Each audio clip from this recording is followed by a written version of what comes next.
খারাপ সময়টা হয়তো অতীত হয়ে যায়, কিন্তু মানুষের খারাপ ব্যবহারটা কখনো অতীত হয়ে যায় না।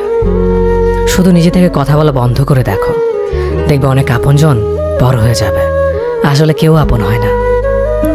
যারা তোমার ক্ষতি চায় তাদের আঘাত করবে না, তাদের সামনে একটু হাসি মুখে বাঁচবে। দেখবে তুমি আঘাত করলে যা কষ্ট পেত, ওরা তার থেকেও বেশি কষ্ট পাবে। যত মিশবে ততই মানুষ চিনবে, অভিনয় যে কত প্রকার হয় তা বুঝতে পারবে। সবাইকে তোমার সত্যতা জানানোর দরকার নেই, যে যা ভাবে তা নিয়ে সমালোচনা করতে দাও। বেঈমান মানুষগুলো কখনো অপরিচিত মানুষ হয় না, খুব কাছের মানুষগুলোই বেঈমান হয়।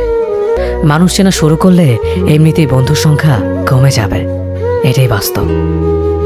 3টি কথা মনে রাখবেন: যে তোমাকে সাহায্য করে তাকে কখনো ভুলে যেও না, যে তোমাকে ভালোবাসে তাকে কখনো ঘৃণা করো না, যে তোমাকে বিশ্বাস করে তাকে কখনো ঠকিও না। ধোঁকা একজনেই দেয়, কিন্তু বিশ্বাস সবার উপর থেকে উঠে যায়।